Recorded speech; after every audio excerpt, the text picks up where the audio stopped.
Hi, everyone, and welcome to SciCon 2022. Today, I have the great pleasure to host a fireside chat with ResearchHub co-founders, Brian Armstrong and Patrick Joyce.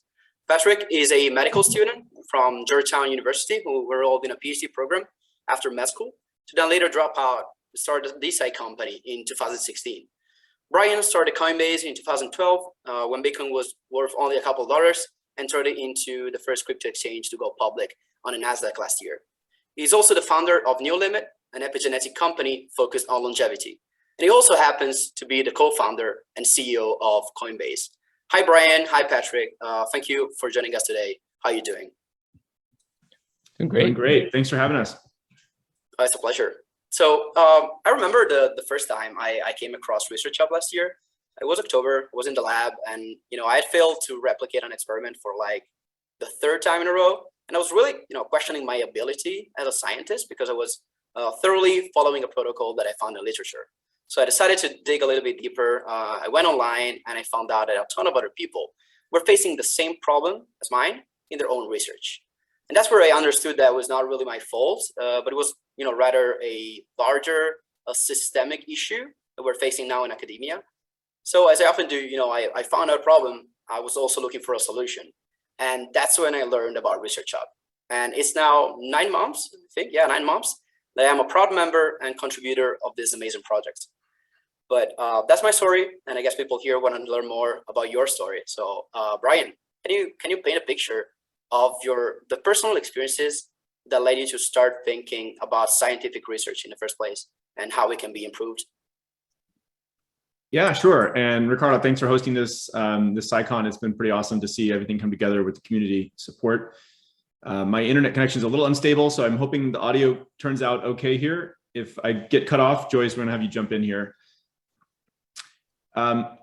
So just to share a bit about why I feel like this is the right time for us to go ahead and, what personal experiences led me to wanting to create ResearchHub.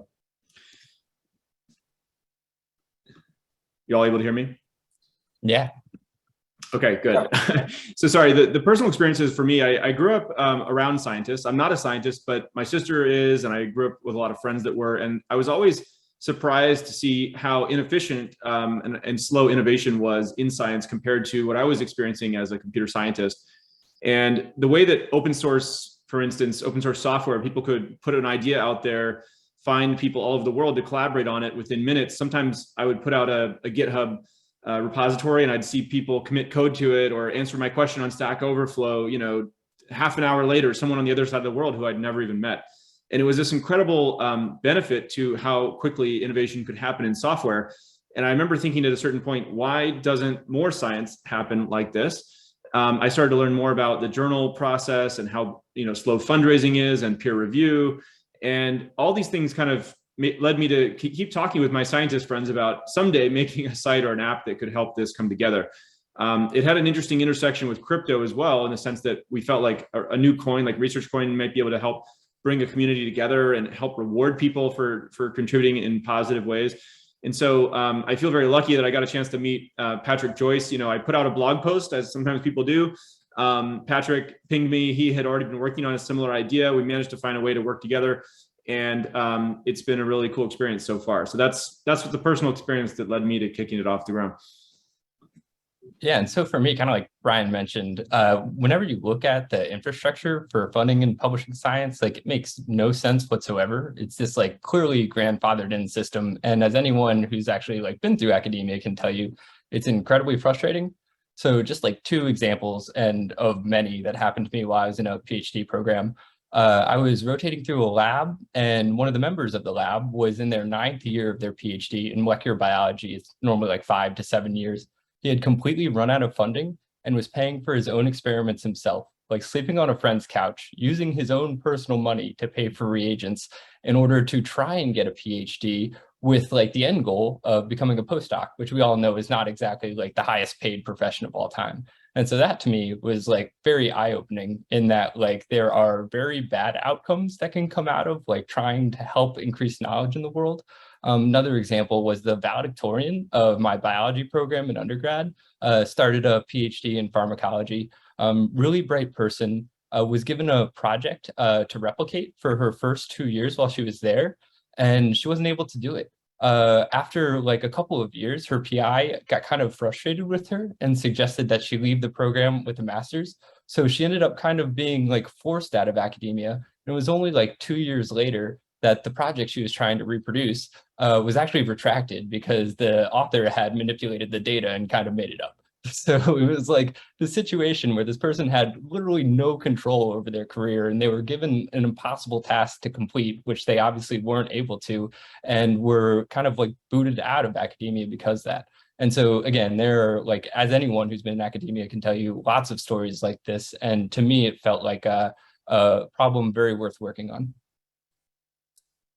I could not agree more. I mean, I also had a previous colleague that, came from a developing country. It was not really able to conduct the research apart from getting funding from himself. So that was really a big deal because, that gets slower and slower, and it really impedes you from making progress. So really, I could not agree more with what he said. But there's also been, a number of projects that launched recently, thinking about, COVID with fast grants and so on, that we're thinking, about reimagining how the world funds and conducts and also publishes science. So Brian, you mentioned before Web3 and crypto. Why do you think that Web3 will play an important role in disrupting academia?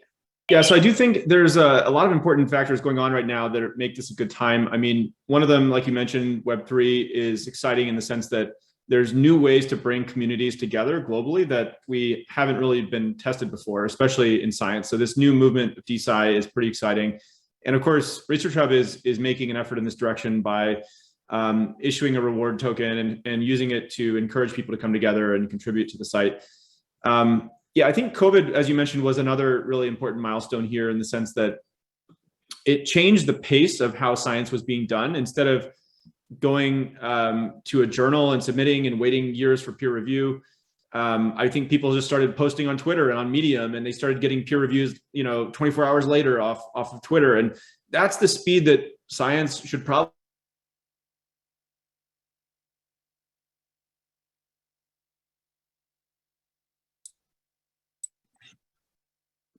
So I can hop in here too. Yeah, so I think like People come together. Sorry, Brian, you cut off for a moment. Go ahead. I was done, but go ahead, Joyce. So I think at the end of the day, the thing that Web3 is really good at is creating new incentives for human behavior.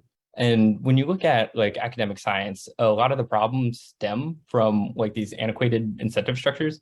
I always mention there's like this famous like Time magazine cover from the early 90s when the internet like first started, that basically says, hey, the scientific journal is dead. We have the internet now. Like there's no reason to have to buy these journals anymore. And they still exist now, and they're almost more powerful than ever. And it's because it's not necessarily like a technological issue, but more of an incentive problem where it's such a competitive marketplace to be a researcher. It's something like 1% of first-year PhDs end up having the ability to be like a research professor at a university. And so there's this hyper-competitive kind of marketplace where people have to demonstrate their value to potential funders and universities. And the best way to do that currently is publishing in high-impact journals. So what we think with ResearchHub is using ResearchCoin, our rewards token, we can help to kind of get rid of the proxy metric for scientific quality, which is publications, and directly reward people with financial value for participating in healthy research behaviors. So in theory, we think Web3 is really powerful here because we can kind of construct a bespoke incentive structure for academic research that can evolve over time and eventually be evidence-based, where we can like look at how we're rewarding people and see if it translates into the right behaviors and try and create an economy that's a lot more productive than the one that currently exists. Yeah, that's really interesting. And I think, what you said is basically, representing the publish or perish culture that we have now that is not making, science collaborative, but is making that competitive. And if you think about science, science is, has to be peer to peer. If you think about the term peer review, it says that itself. So I think that is really, really needed. So since we're talking about Web3, what other Web3 tools do you think could be leveraged outside of tokens of the research coin token to improve and accelerate the pace of science. Joyce, why don't you go ahead and jump in? Yeah, sure. So I think there are a bunch of tools that can exist. So one example I like to think about is SciHub, right? So SciHub kind of like unlocked like the ability for people to go around the traditional publishing system in a legal way, of course, so not truly sustainable. But the way this was built, it's pretty centralized and kind of had like a single choke point of failure where people could create a lawsuit against the founder of SciHub and the website was shut down. So I think like one thing that could be pretty powerful outside of like trying to recreate incentive structures using tokens is like distributed like storage of content. So in theory, anyone can like actually view content that's created within the scientific economy. Another one that I think is even more powerful in the short term is NFTs. So having like creative collectibles for scientists. So you could potentially like help people fundraise in a way that is novel and gives the person who's donating money to scientists some kind of like return on that donation. Also, we're starting to see a lot of NFTs have like interesting utilities be baked into them. So like the work that's being done by like VitaDAO and Molecule about like IP NFTs, like you can actually bake in like real world like utility where there's an economic advantage to supporting research studies. And these things are just like in a very nascent stage at the moment. And I imagine that there will be a lot of more really interesting creative ways to help to return some of the value that's created by funding research to the people who are actually putting the capital up at the beginning. Is there anything that you wanted to add on top of like what Patrick said about, the different instruments, different tools, the Web3 tools that we can use to, leverage in Web3 outside of the tokens to improve and accelerate science? No, I think Joyce had a good point just about sort of the past attempts, and I think there's an important new approach that we're taking here, which is, we're not trying to skirt any laws like SciHub. We want to do this legally and by the books, and so there's certain content that we can have people publish, and then there's other content that we hope will be published in the future in a more open access manner, so that people don't feel like they have to publish into journals if there's some prestige thing or some career thing, but if they can do it faster and cheaper and get just as much, maybe even more citations, more recognition over time, I think that's what we want to help create with ResearchHub. A lot of the early adopters of ResearchHub are going to be people who are earlier in their career. They have they're grad students who haven't necessarily been indoctrinated into the way they have. They're not probably the tenured professors, but I think eventually we're going to get those folks too, because every news platform starts off with kind of a newer group. Just like compare YouTube versus the television networks, right? Like the early days of YouTube, people were posting kind of off the beaten path type stuff. But now, if you have 1 million subscribers on YouTube, that's better than having like a television show on the major networks, right? So I think this will grow over time as people just realize it's a more efficient and a better platform. One other thing I'll mention is that, decentralization is important, right? And so there's different degrees of decentralization though, right? So we've started with ResearchCoin, which is totally decentralized. You can withdraw that to any crypto wallet that you want. But we're not actually storing the data on chain yet or something like that using, IPFS or some kind of a decentralized file storage. You could imagine a version of this in the future, I think, as the tools mature, where every time somebody's actually publishing on ResearchHub, we're helping them publish an NFT. Like that paper could actually be on chain, and then people could build a variety of different user interfaces on top of it. ResearchHub could be one of those, but anybody could consume all of that open access data and build a different layer on top of it with its own social layer or filtering layer or ranking algorithms and things like that. We're seeing a similar trend happen in decentralized social right now. And I think decentralized science is going to follow its own path there. So we started with what's practical today to get something off the ground and it's useful, but and it's partially decentralized today. But if it makes sense, we'd be open to fully or more fully decentralizing it in the future. Yeah, I totally agree. These tools are so powerful, especially when you think about them, apply to science. So just the other day, I was talking to a friend of mine, I was telling what I was doing at ResearchHub, and we basically both agreed that the academic field is ripe for disruption. So if that's the case, that means that, the science is going to look very different from what it is today in 20 years. So my question is, Brian, what will the future of science look like, assuming, ResearchHub has success accomplishing its mission? Yeah, so I think in a couple of ways it'll be different. I hope that, number one, science is open to more and more people. I think right now there's a little bit of this ivory tower thing that happens where, if you went to the right school and you live in Cambridge or Stanford, California, or whatever, there's a couple places in the world where you can kind of get access to the right people and the right talent and the right laboratory equipment. And but there's these kind of hidden geniuses, I think, all over the world. People who are really bright and they have great ideas. They may not have access. They may live in the wrong country, or they may speak a different language or whatever. But they're increasingly becoming internet natives and connected in a way that, maybe for like if you need to build the Large Hadron Collider or something that requires a huge amount of capex, that's probably still going to be centralized in a few cities. But as we can bring the cost down of doing different types of research, I think people can like CRISPR, some bacteria or whatever right now in their own garage, like for a couple $100. So that it's starting to become more of like a hacker type movement, which really kicked off this golden age of innovation in software. And the more that we can create more of that in science, I think that'll be great too. The other thing is funding, right? So as people go out there and they want to raise money, I hope that process becomes more democratized. I also think that there's something very broken about science today where, if you're in a university, you come up with some kind of innovation, the university owns the IP. They sometimes, like very, very rarely, you'll get that IP licensed through a tech transfer office, and maybe a startup will get created out of that university. But it's kind of, it's incredibly rare and when these things actually work.